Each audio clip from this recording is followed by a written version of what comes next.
ತಾಯಿ ಸತ್ತ 3 ತಿಂಗಳ ಬಳಿಕ ಶವವನ್ನ ಹೊರತೆಗೆದು ಬೈಕ್ನಲ್ಲಿ ತಂದ ಅಣ್ಣ ತಮ್ಮ. ಮಧ್ಯರಾತ್ರಿ ರಸ್ತೆಯಲ್ಲೇ ಅಪಘಾತ. ದಾವಣಗೆರೆಯಲ್ಲಿ ವಿಚಿತ್ರ ಘಟನೆ ನಡೆದಿದ್ದು, 3 ತಿಂಗಳ ಹಿಂದೆ ಹುಟ್ಟಿದ್ದ ತಾಯಿಯ ಶವವನ್ನೇ ಮಕ್ಕಳು ಹೊರಗೆ ತೆಗೆದಿದ್ದಾರೆ.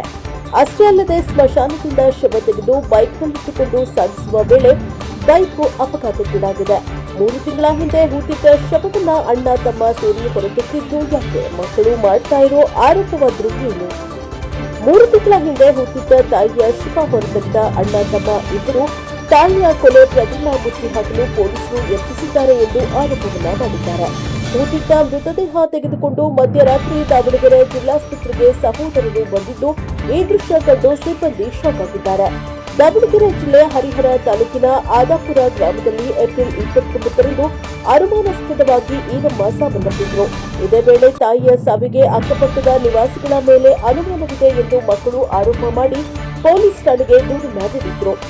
11 ಜನರ ವಿರುದ್ಧ ಮಲೆಬೆನ್ನೂರು ಪೊಲೀಸ್ ಠಾಣೆಗೆ ದೂರು ನೀಡಿದ್ದ ಮಗ ಮಂಜುನಾಥ್ ಅವರು ಮಲೆಬೆನ್ನೂರು ಆಸ್ಪತ್ರೆಯಲ್ಲಿ ಮರಣೋತ್ತರ ಪರೀಕ್ಷೆ ನೀಡಿ ಅಂತ್ಯಕ್ರಿಯೆ ಮಾಡಿದ್ರು. ಆದರೆ ತಾಯಿಯ ಕೊಲೆ ಪ್ರಕರಣ ಮುಚ್ಚಿ ಹಾಕಲು ಪೊಲೀಸರೇ ಯತ್ನಿಸಿದ್ದಾರೆ ಎಂದು ಆರೋಪ ಮಾಡಿದ್ದು, ಮರಣೋತ್ತರ ಪರೀಕ್ಷೆ ನಡೆಸಿ ತನಿಖೆಯನ್ನ ನಡೆಸಲು ಒತ್ತಾಯಿಸಿದ್ದಾರೆ. ನಿನ್ನೆ ರಾತ್ರಿ ಸಮಾಧಿ ಅಗೆದು ತಾಯಿಯ ಶವ ಹೊರತೆಗೆದ ಅಣ್ಣ ತಮ್ಮ ರಾತ್ರೋರಾತ್ರಿ ಬೈಕ್ನಲ್ಲಿ ತಾಯಿಯ ಮೃತದೇಹ ತಂದಿದ್ದಾರೆ. ಬೆಡ್ಶೀಟ್ನಲ್ಲಿ ಮೃತದೇಹ ತರುವ ವೇಳೆ ದಾವಣಗೆರೆ ಹೊರವಲಯದಲ್ಲಿ ಬೈಕ್ ಅಪಘಾತಕ್ಕೀಡಾಗಿದೆ. ಅಪಘಾತ ಸ್ಥಳಕ್ಕೆ ಭೇಟಿ ನೀಡಿ ದಾವಣಗೆರೆ ಜಿಲ್ಲಾಸ್ಪತ್ರೆಗೆ ಪೊಲೀಸರೇ ಕರೆತಂದಿದ್ದು, ಸದ್ಯ ತಾಯಿಯ ಮೃತದೇಹ ದಾವಣಗೆರೆ ಜಿಲ್ಲಾಸ್ಪತ್ರೆ ಶವಾಗಾರದಲ್ಲಿ ಇರಿಸಲಾಗಿದೆ. ಆಸ್ಪತ್ರೆಯ ಶವಾಗಾರ ಬಳಿ ತಾಯಿ ಸಾವಿಗೆ ನ್ಯಾಯ ಕೊಡಿಸಿ ಎಂದು ಮಕ್ಕಳಾದ ಮಂಜುನಾಥ್, ವೆಂಕಟೇಶ್ ಕಣ್ಣೀರು ಹಾಕಿದ್ದಾರೆ.